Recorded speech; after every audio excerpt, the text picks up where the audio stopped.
Looks like we're live and ready to roll. Yep, we should be. Good to go.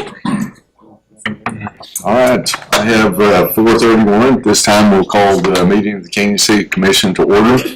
And with that, Commissioner Parker is going to lead us in prayer. And you know, one young lady we might keep in her prayers is a young lady named Ellie Haynes.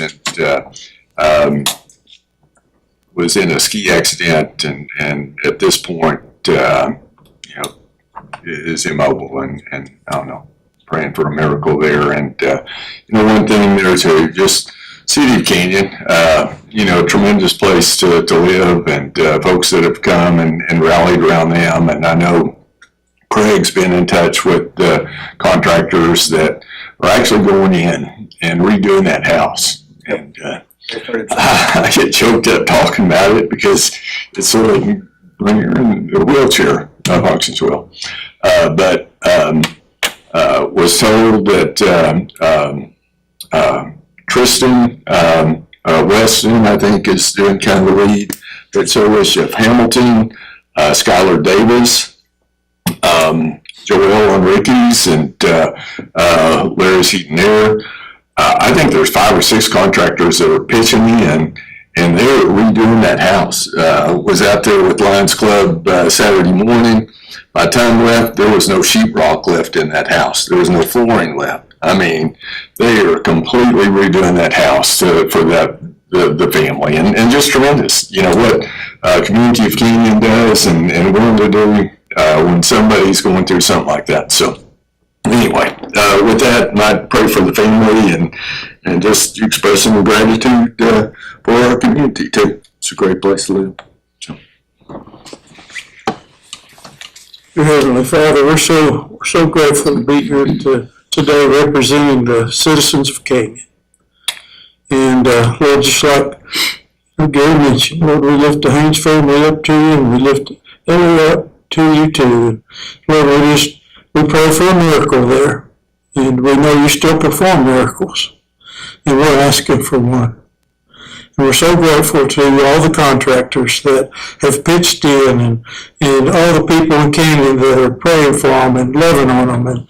And Lord, it's just a great thing to see. And Lord, we just expect a miracle. Thank you for that. And Lord, be with us as we make decisions today and that will benefit our citizens. And we lift up all the people out that are fighting fires and all the people that are out just checking every loose wire, Lord, that we just ask that you just protect them in their endeavors. We love you. In Christ's name we pray. Amen. Hand over your heart. I pledge allegiance to the flag of the United States of America and to the republic for which it stands, one nation, under God, indivisible, with liberty and justice for all. Okay, that takes us to the approval of the minutes of the meeting of January 20th, 2026. No changes, I'll move to approve. Second. Have a motion second to approve as written. All in favor signify by raising your right hand. Opposed, like sign. Motion passes. Okay, item number 5, public comment. Comments from interested citizens. I have not had anyone sign in, Mayor. All right.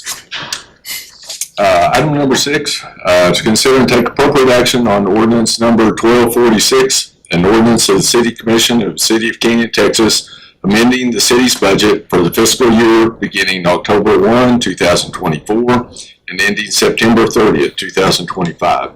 As adopted by ordinance number 1213, providing for an increase of expected revenues, expenditures, and transfer of certain funds, providing that prior parts of ordinance number 1213, inconsistent with or in conflict with any of the provisions of this ordinance, are hereby expressly repealed to the extent of any such inconsistency or conflict, providing for severability and providing for an effective date. Joe? Thank you, Mayor. Bear with me, I've got a bit of a cold today. So most of this I've commented on when I presented the September 30 preliminary financial statements to you. If you recall, there's a statement in the city's annual financial report that has the original budget, has the amended budget, and then the actual for all the line items. And we need to amend the budget for that amended column to agree to the actual. And this just documents that it was approved for those variances to be in place. Most of these adjustments are between line items, so I've got two columns there in that Exhibit A that I've shown to you. We do have some budget adjustments actually, either up or down, and those are the ones that I'm going to kind of highlight. Again, I've spoke about these before, but I'll go through them just as a quick reminder. So as we go down through that, revenue, we'll start in the general fund. Revenue decreases. We talked about franchise fees being down primarily due to natural gas prices, but also we are just seeing a continued decline in the telecommunications and the cable, of course. The next significant one, there's a $92,000 reduction in grant revenue that was budgeted. This is primarily the Safe Streets for All grant that did not get started until the end of the fiscal year. We've carried that over. You'll see another adjustment here in a little bit to the CIP fund, and most of that activity has taken place now in fiscal year 25-26. A little bit further down, there's a large grant adjustment again for fire department. We budget for that safer grant. We never get it, but we budget for it. That's what that is. A little bit further down, planning and development technology fee. We're actually increasing that by $21,000, almost double, and that's due to the number of permits for roofs. So that's a $15 technology fee per permit. So even though our permit revenue isn't that, it's not over budget, but most of those permit revenues that were budgeted for were building permits, which would have been individually higher.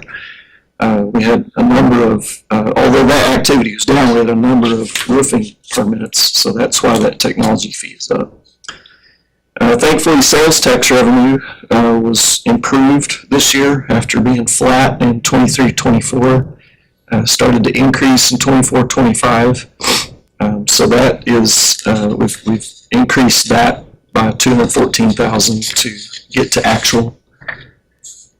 Ad valorem taxes a little bit higher. We're always conservative on that with the collection percentage that we use, so that ended up being a little bit higher. And then you see $119,000 there. That's a non-cash accounting for leases. We have to treat that as if money came in and then we turned right around and spent it on the lease. It's much like a loan is really what's going on there. So we're adjusting the budget for that. That's general fund revenues. Overall had an increase in, or a decrease, I'm sorry, from the budget of $303,000. That's the total of all those changes that I went through. Next is expenses. I'll just hit a few of these. Police, we see we're lowering that. We're having to lower it to get to actual, mainly due to vacant positions. You see there that overtime was up, and that's compensating for those vacant positions during the year. Incentive similarly is down because of vacant positions. A little bit further down, there's a $31,000 adjustment. That's mainly due to timing of an equipment lease. And then a little bit farther, you see a $119,000 increase for capital outlay for leased property. That's the other side of that lease adjustment that I mentioned of the revenue. Again, that's a non-cash expense, but we have to adjust the budget for it due to accounting standards. Let's kind of go down through these a little bit quicker. Mayor and Commission, if you go down to 215, Department 215, right there you see a $30,000 amendment to increase expense. Most of this is due to, we had property taxes that we had to pay out on 1401 4th Avenue. That was in the closing when we bought that building. The property taxes are prorated, even though we're not taxable. It's not a taxable property. That's from the year of purchase, and so we were allocated those property taxes upon the purchase of that building, and so when the tax statements come out, we have to pay that, and so that's accounting for that. Also in that is an easement for an appraisal for a construction easement you're familiar with on I-27, and then legal fees also that we needed to amend for. Main Street, Department 215, that is for vacant position for part of that fiscal year. I'm going to skip on down to the street department. I want to explain, okay, right there. Looks like we're lowering the compensation in the street department, and really this is just a assignment of staff. A lot of times the staff are budgeted for in one fund, they end up using them more in trash. So between trash and streets, it's a lot of those same guys. There's an offsetting increase in Department 420 that offsets this decrease. So it's just where they ended up actually working. The biggest one, go down a little bit more, please, Megan. Right there, that 407, that's, if you recall, we budgeted for seal coating in this fiscal year, but we skipped it. We didn't do that. Street maintenance in 24-25, so that is amending for that. Let's see. Try to skip over some of these. If you go down to 405, this is the community center. If you recall, we had a number of long-term retirements, and so this is amending to reflect the payout for those retirements, accrued compensated time that had to be funded. Also, we've had some air conditioner replacements, so the 10,000 there at the bottom, we're amending for that expense that wasn't budgeted for. On the next page, 412, Department 412, the 125,000 I mentioned earlier, the Safe Streets for All grant that didn't get started toward the end of the year. So we're lowering that line item to get to actual. And if you go on down to transfers out, let's see. Go a little bit farther. Right. Right there, at the very bottom, that 115,000, that was for the unexpended part of that Safe Streets for All grant. So we just moved that over to our CIP fund so that we could keep that intact. And that has been spent now in fiscal year 2025-26. So overall, we had a increase in the budgeted expenditures, decrease in budgeted expenditures for the general fund of $255,000, resulting in a $48,000 net loss. So you see that when you see the audited financial statements here in a few weeks. That's what we had in the general fund, was about a $48,000 loss. In the utility fund, not a lot to speak of here. We had a little bit of revenue reduction of $68,000 for actual. Maybe if you go down to the second page, right there you see a reduction in the water expense. We actually purchased $157,000 less water than what we had budgeted for. That's what's purchased from MRO. So we ended up purchasing less than what we had budgeted for. If you go down to a little bit further up there, that 187,000 transfers out. There's 187,000 transfer out to fund the CDBG grant to get that completed. The water sewer, the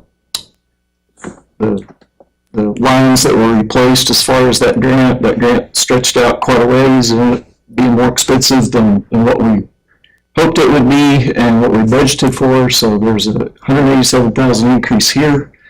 There's also a $187,000 increase in sewer to go down to Department 511. That's the other side of it. So we split that cost between water and sewer for those, and that's to get that grant completed.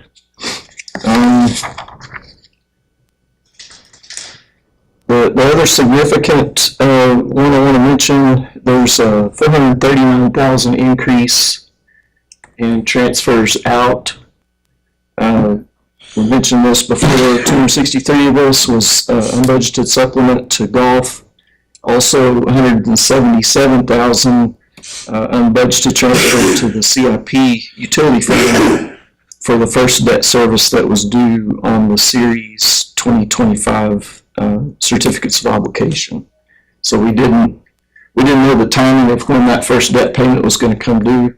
So we had to make a transfer over to the CIP fund to pay that last August.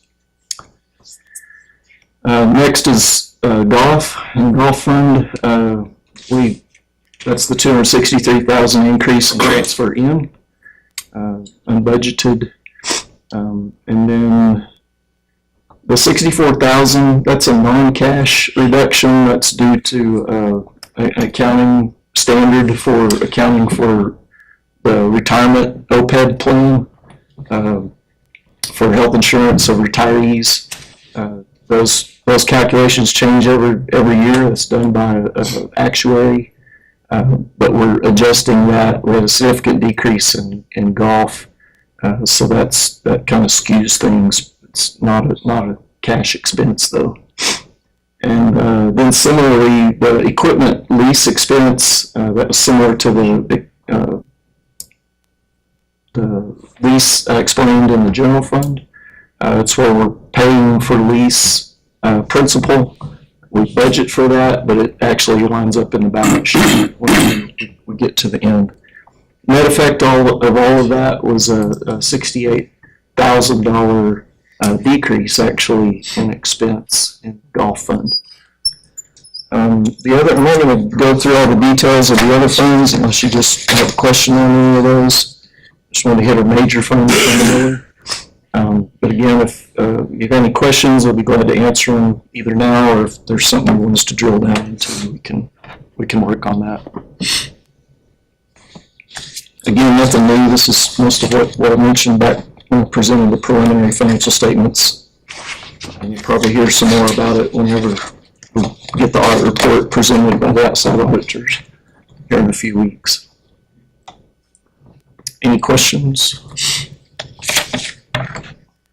The ordinance is necessary because we're actually changing the budget, increasing and decreasing. So therefore the ordinance and the formal action is necessary to accommodate that. 1.5, hotel motel, Yes. at 516, is that correct?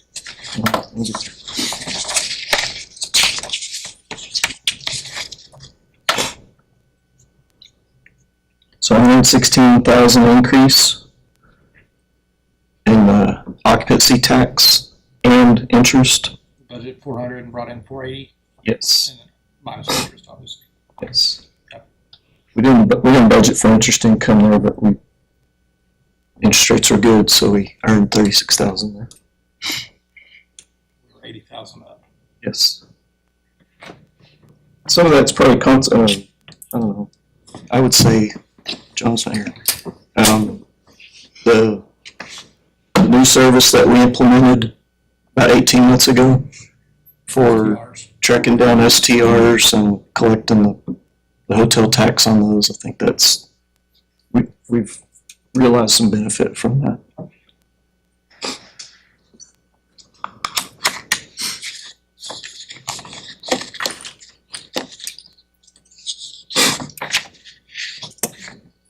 And a motion. Move to adopt ordinance number 1246, amending the fiscal year 24-25 operating budget. Second. Have a motion and second. Is there any further discussion or more questions for Joel? All in favor of the motion, signify by raising your right hand. Those like sign. Motion passes. Thank you, Joe. All right, item number 7, consider and take appropriate action on the purchase of police department vehicles. Chief? Yes, sir. Thank you. The Canyon Police Department is seeking to purchase 3 patrol vehicles.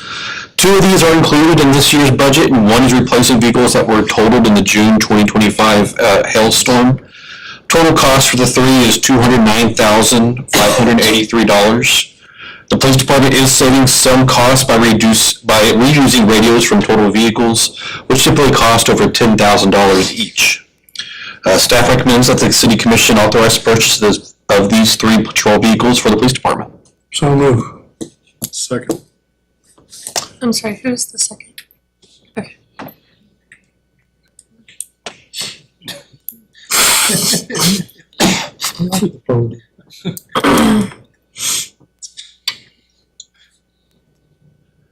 Have a motion and a second. I was going to ask, there was in the funding of it, there's 29,000. Oh, there it is. The amount remains. They just come out of our reserves, or is that what is that? That's remaining cash available after the purchase. So including what's budgeted for and the amount that we've received from the insurance company, we'll Okay. still have over $29,000. So it works the other way. So it's back the other direction. Very good. Very good. Okay. I did it so quick. Okay. Some of us understood that. All right. All in favor of the motion, signify by raising your right hand. Opposed, like sign. Motion passes. Thank you. Thank you. I assume these are black police cars. They are back to blue again. Going back to blue. Switched back. You know, we got, every now and then have one over. Okay, item number 8, presentation of master drainage plan update by Kimley Horn. Chris? Afternoon, Mayor. I'm gonna grab this from Megan real quick.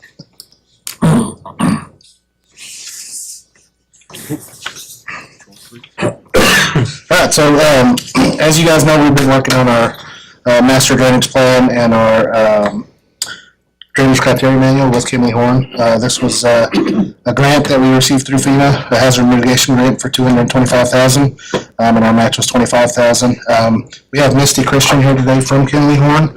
She's gonna kind of give an update, on what we've been working through and what the next steps will be. So I'll turn it over to Misty and we'll be happy to answer any questions. Thank you, Chris. Sure. Mayor, Commission, City staff, again, my name is Misty Christian. I'm with Kimley Horn. I'm the project manager for both the Drainage Master Plan and the Design Criteria Manual Update. And I'm going to attempt to use this iPad. Here we go. All right, I'm going to spend a few minutes this evening talking through the Drainage Master Plan, some of the steps that we've already been through, and then what we anticipate on doing over the next couple of months. Looking maybe at some early results to share with y'all.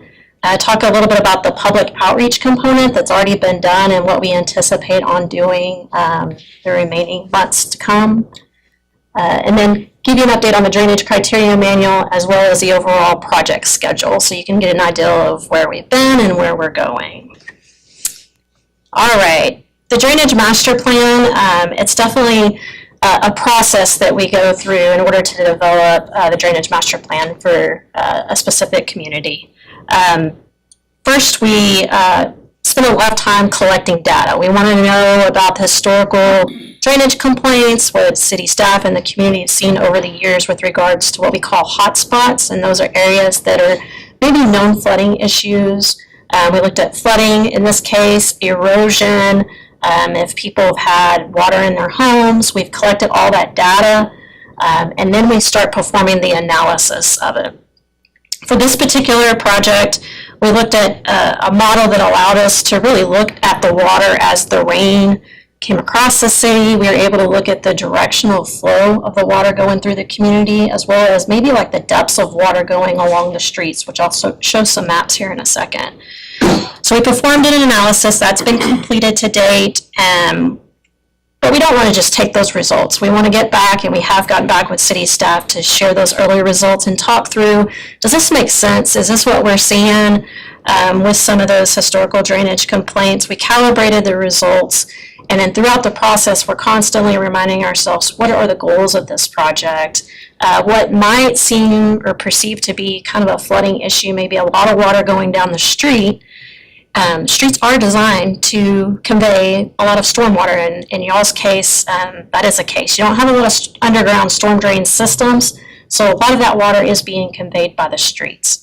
So with that, we looked at the priorities of the study being really focusing on areas where we've had flooding inside insurable structures, the homes, the businesses, excessive street flooding, and what I mean by that is where maybe the water's coming out of the curb and going onto private property, maybe encroaching up into their front door, their garage.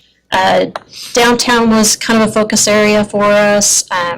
We had one of our public meetings downtown and heard a lot of feedback on the drainage around downtown. So we wanted the downtown area to be walkable, and then of course any excessive erosion throughout the city. We did have the public meeting that I'll talk about here in a second, and the community brought 2 additional areas of concern to us. So we were able to incorporate that early in the design phase and the evaluation process. So that was good feedback that we were not aware of. So we started out with 11, we kind of pared it down through looking at the priorities, looking at the early analysis, and we're going to move 7 key areas, target areas, into the proposed design phase or evaluation phase.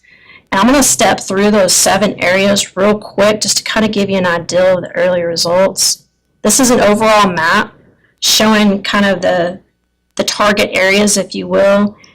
The middle area, area 1's that larger area, and then it kind of goes counterclockwise from there from a numbering standpoint. And that's just how they've kind of been identified. Probably at the end of the project, we'll go back and renumber them where it makes a little bit more sense. So we'll start with area 1.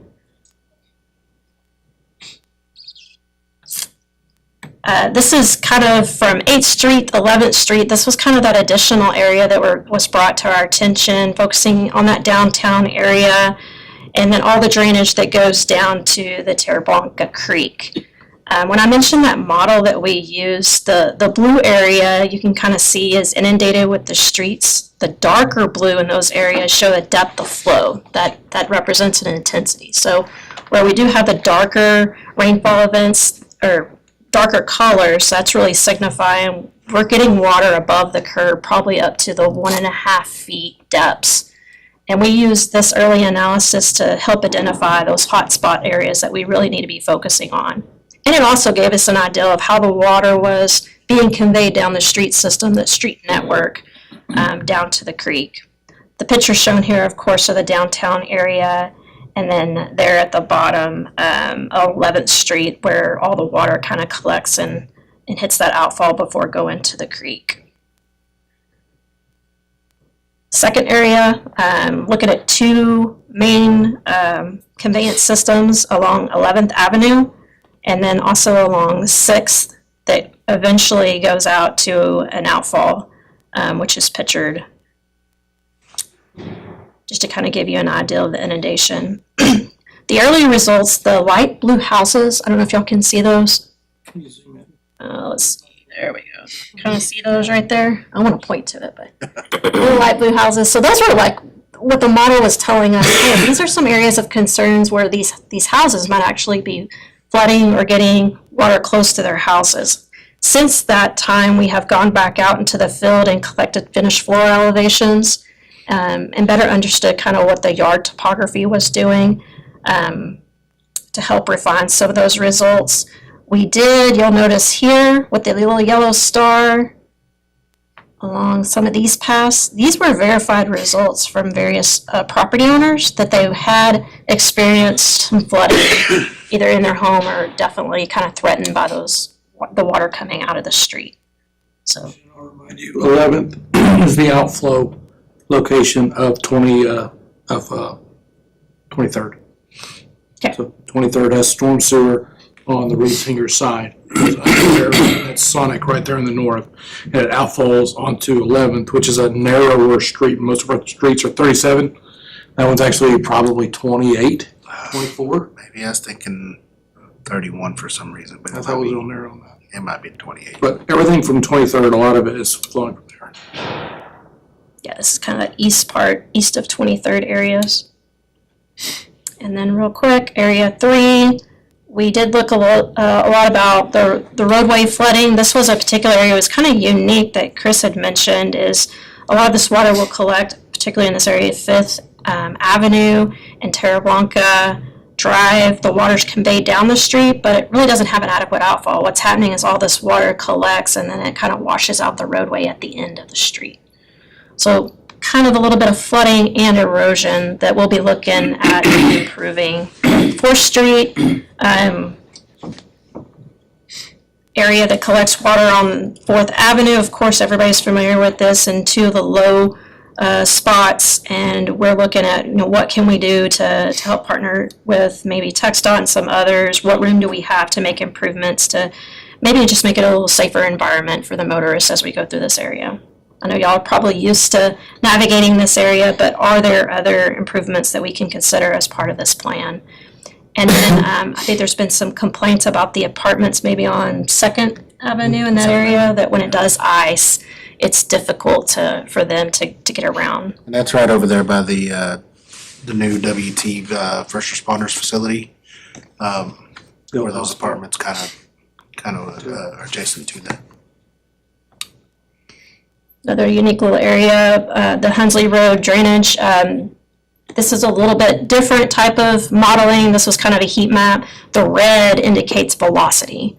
So this is where we're going to experience a high amount of erosion, which is evident in the field. The city staff seeing erosion occurring in the ditch.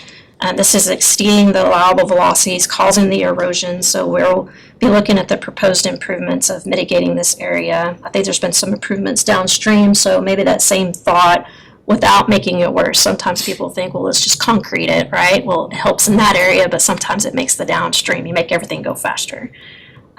So this is another area that we're looking at.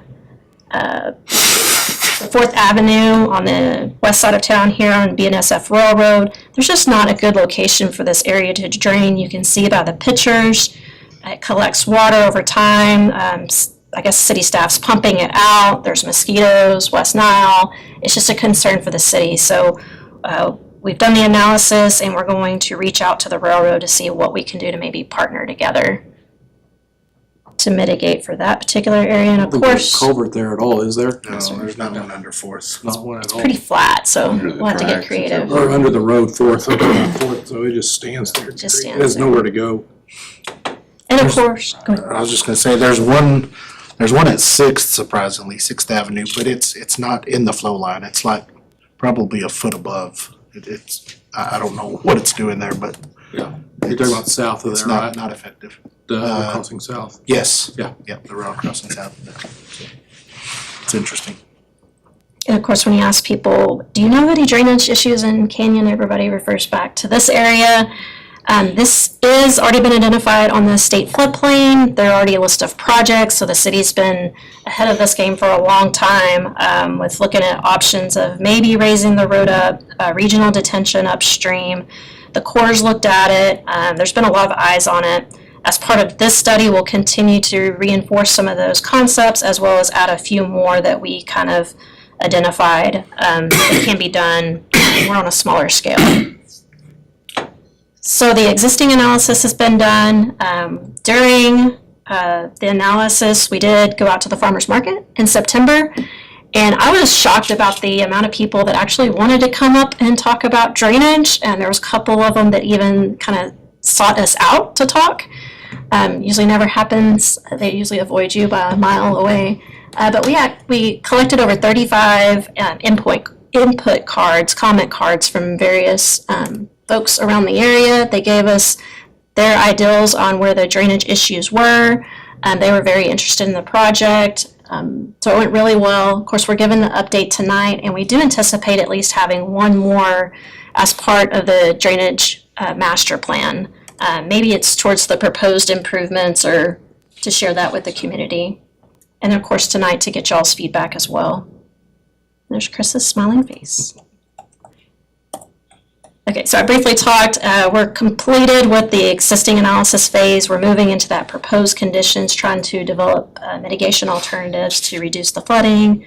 The erosion might consist on extending storm drain systems up the street. Just various improvements that can help. Once we get the list of improvements, one important thing is to go ahead and it's just not a list of improvements, but we're going to develop cost estimates for what those improvements will cost. We're going to prioritize them and rank them based upon available budgets, the needs from the community, and a couple of other, safety. There's a couple of other items we consider in the matrix, and that'll help us develop this 10-year CIP, where maybe we can start programming some of the stormwater projects as part of your annual budgeting or that 10-year CIP. It also helps set you up for funding with regards to grants. If you know kind of what you've done, you have some initial data, it kind of gets the project a little bit more shovel ready. It helps make a competitive grant application. So this is where we're going after we complete the proposed projects. We want to develop that capital improvements plan. So the second part of this is developing a drainage criteria manual for the city. Right now, y'all reference the city of Amarillo's.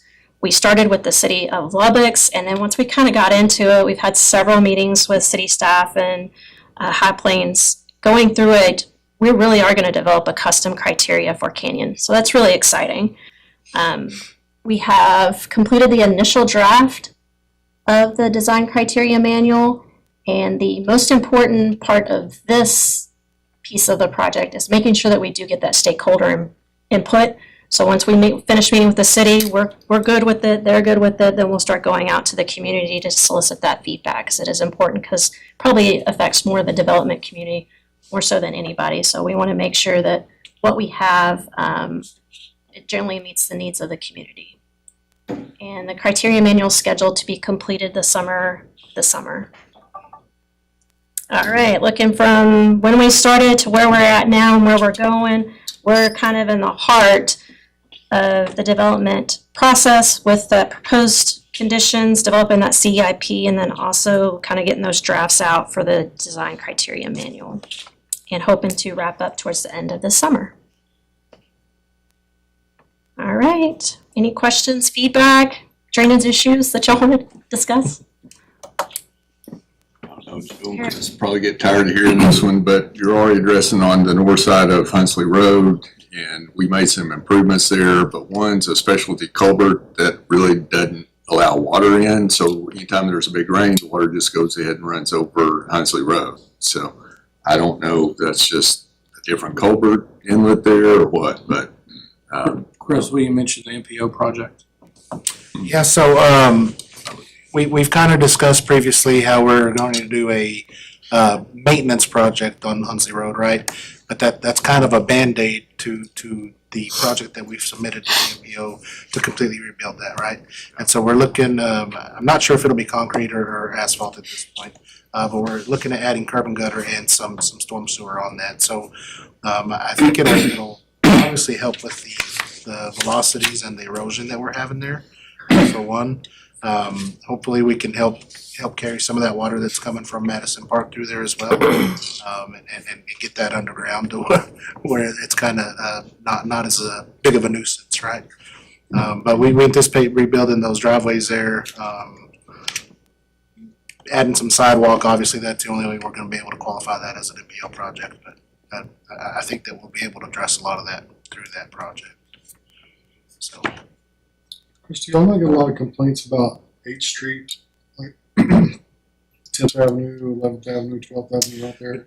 So that's interesting you bring that up, because we weren't aware of a whole lot. We don't get a lot of calls about that, no. But when we did the public outreach, we actually had, I would venture to say, a handful of people that were bringing up that specific area, those specific areas. It doesn't take much rain. Yeah. Yeah, and that's what that was they're saying, is that it gets pretty deep there. Now, obviously, as Misty mentioned, that it's the streets doing their job, right? They're carrying that water. I don't know that we will have a good proposal for that, to help that.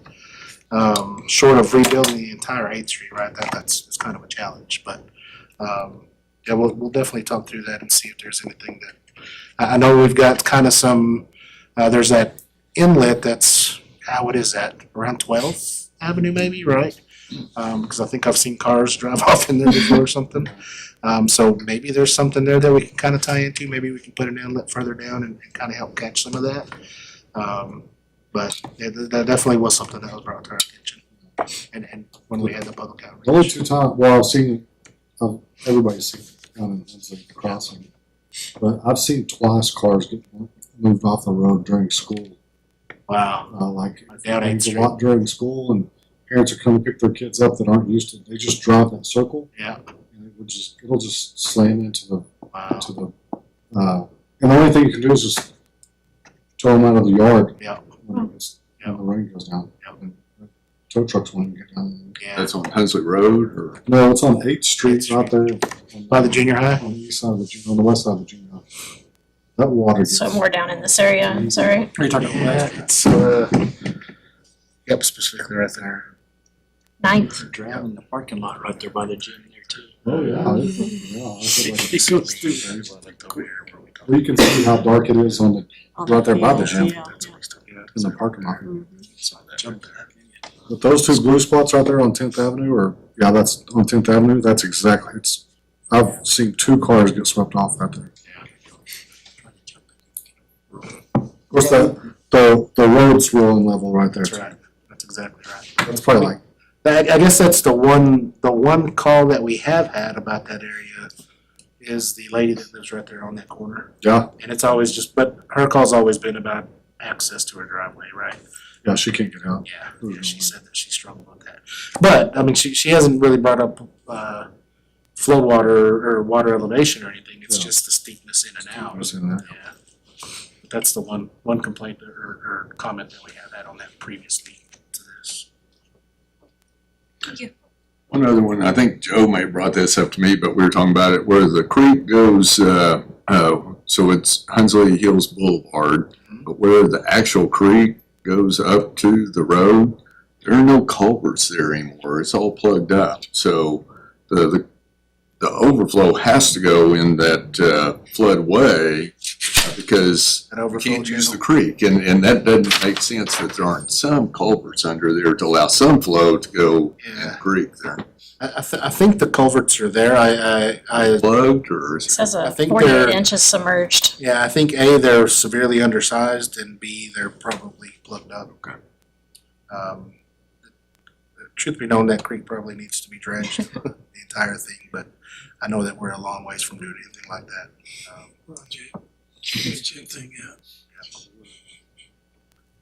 I don't know, so I think in this one, you might have had some, yeah, so I'm assuming that information there came from the core study, is that Mhm. correct? Yeah. So that's where I think that it's probably severely undersized, because they're showing the Just gotten 48 worse since then, inch. probably. Yeah. Yeah. I really, there's a lot of water that goes through there, we found that. Definitely. And then it's one of them deals where we're lucky to have that overflow channel, because otherwise it'd be.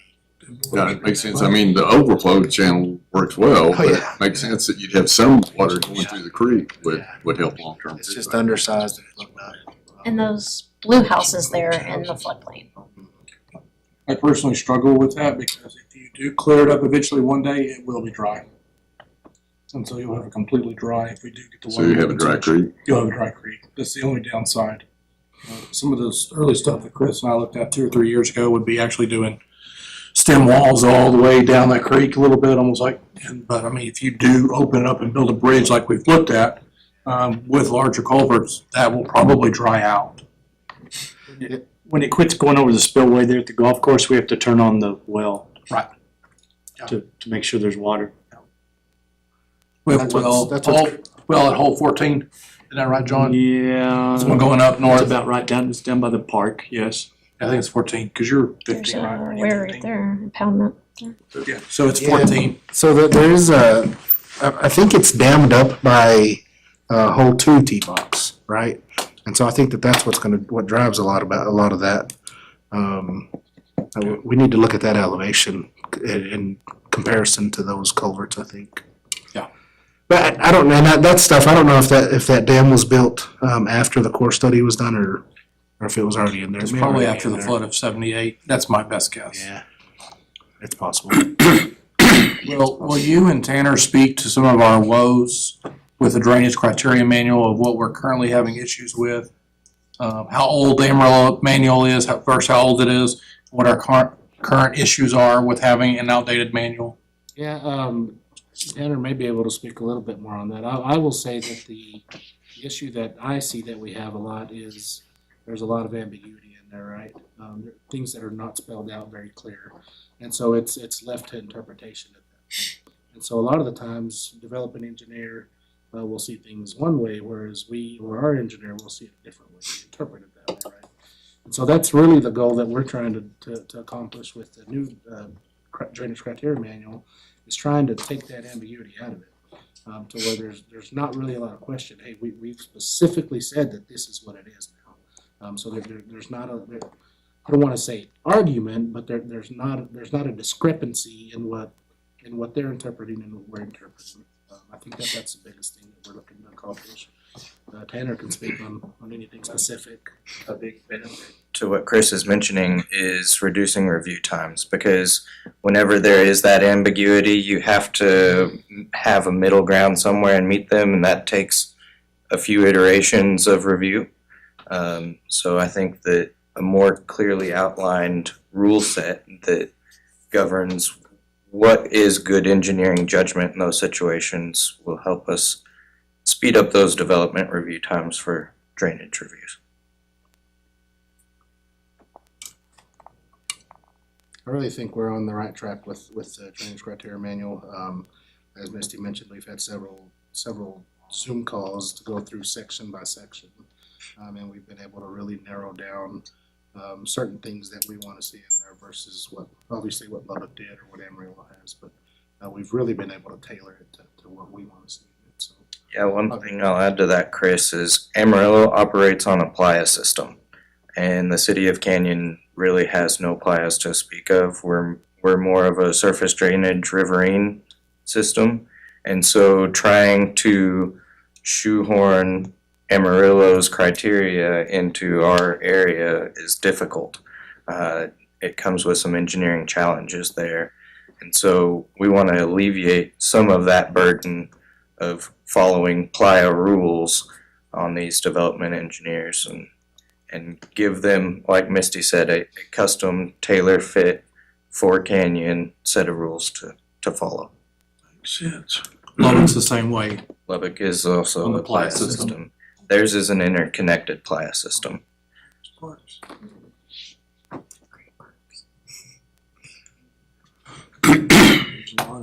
Any other questions or feedback on any of that? I will say, I've got to give Misty and her team a lot of credit for the work that they've done on this, the modeling and I'm gonna call it attentiveness to us as an organization has been great. So they've been great to work with, and I really feel we've made a lot of progress through this because of their attentiveness to us. If we start doing all this, do you promise it'll rain? Some of the pictures look pretty good. Yeah. We'll take some of those in a heartbeat. Thank you all very much. All right. Thank you, Misty.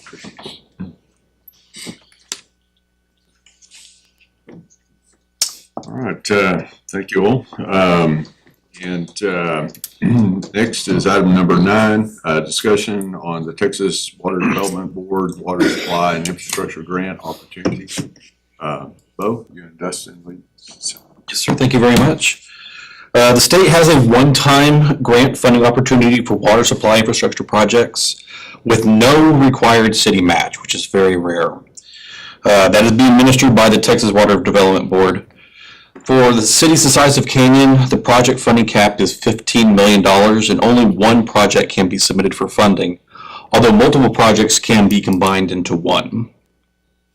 Also, any costs incurred after June 22nd of last year can be considered for within this grant. According to the scoring criteria to be used for project prioritization, Canyon's potential score would be near or slightly below average of other cities our size. However, additional points are awarded for projects that are deemed ready to proceed, which means designs are completed and approved by TCEQ. All necessary acquisitions have been made and the project is ready for construction at the time that the grant application is submitted. There's also some language that suggests that there may be additional points for projects with cost overruns and other funding sources, but that isn't really laid out clear just yet. They're still developing the process. And we'll talk about other projects here in just a minute, but I want to kind of use the 4th Street ground storage tank as an example. Recently incurred cost overruns as construction costs bids came in higher than what we were expected. And it does have additional funding sources such as the COs. So we believe that looking at those additional scoring criteria, that one project may be scored higher than others. TWDB has not released the grant application yet, but the period to submit applications will be from March to July. Award announcements could be made as soon as this fall, and all funds must be expended by recipients no later than August of 2031. If you have any questions about the grant itself, I'd be happy to answer those now before I hand things over to Chris to lead a discussion about projects that can be considered. Just as a note, that timeline is incredibly fast. With that in mind, they're also making the application process much more simplified than what they've done in the past. The purchasing requirements are only requiring us to follow local rules rather than federal or anything like that. That could be more stringent. But the requirement for having plans that are TCEQ approved is going to be very difficult for other cities to comply with that requirement and get those additional points. Which may play into an advantage for us because we're kind of at a disadvantage because of income level and all that. That is correct.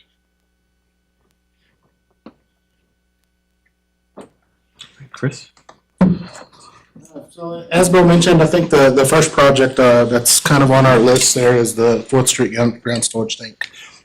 With funds being incurred after July of last year, it's an eligible project for reimbursement, right? And so that's a no-brainer because that's as close as we can get to a shovel-ready project, considering it's essentially under construction now. So we've thrown that in there. We've kicked around several other projects to try to add to this to combine with it, right? Some of the more the simpler projects, I'm going to say.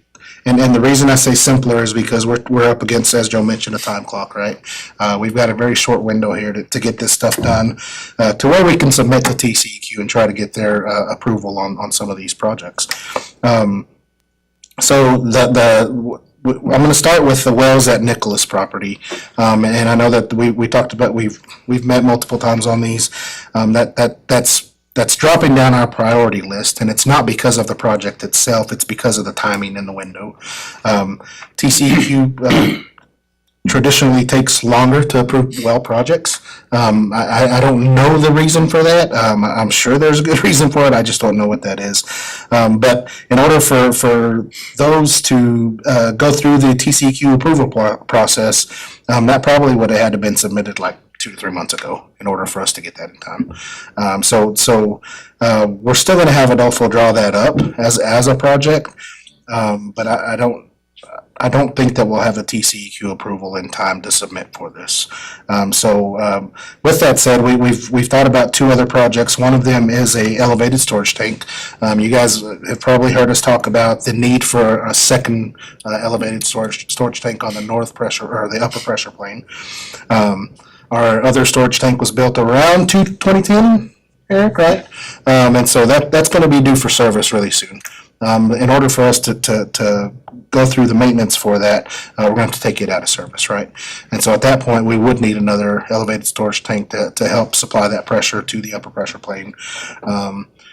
We can do some of that with our booster pumps from the pump station, but that's not ideal. We really need that secondary elevated storage tank to do that. So that's the other main project that we have thought about for this. we've gone back and forth on where to put that, right? And we've talked about, we just acquired a lot at the northwest corner of Spring Canyon. That one seems like the most feasible, considering the time crunch that we're under, right?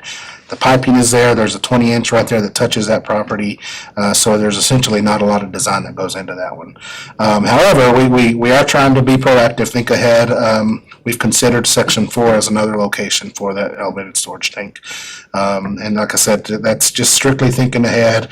Obviously, we want to put wells on Section 4 eventually. We've got those water rights. It makes a lot of sense to have a booster pump station and ground storage tank on Section 4 to feed those wells into.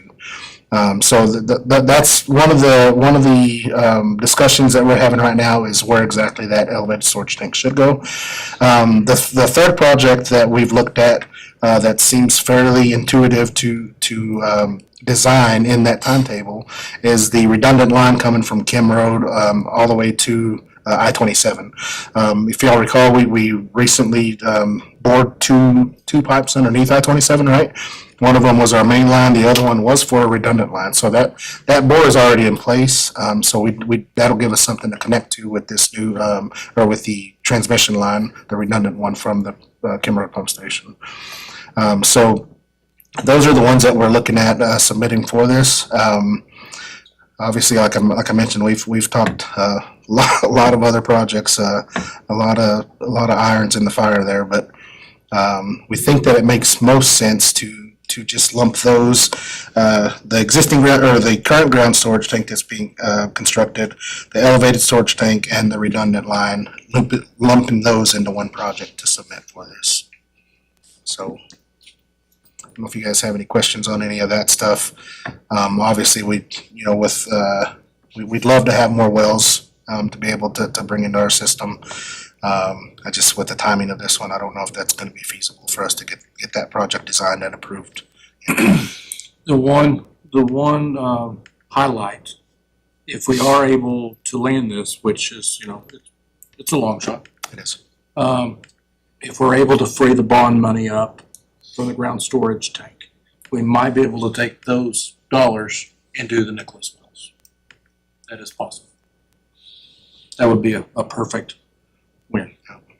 But no guarantees. And that's one of the things that made the wells on the Nicholas property so appealing, right, is because we've got a transmission line that almost touches that property already. And a blanket easement. That's right. 3 well sites. We've got everything, acquisitions done.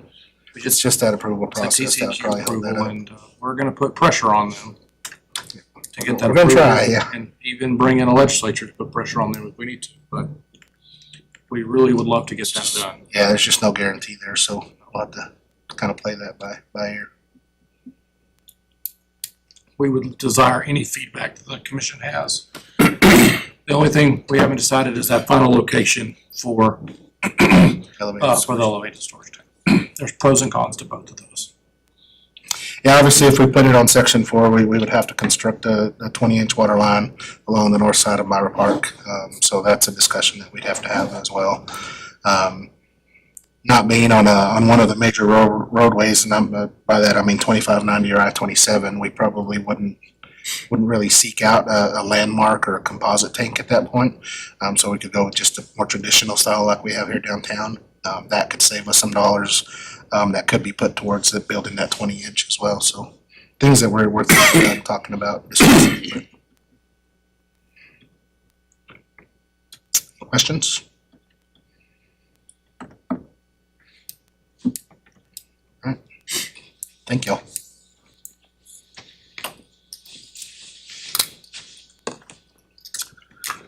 Thank you, Chris.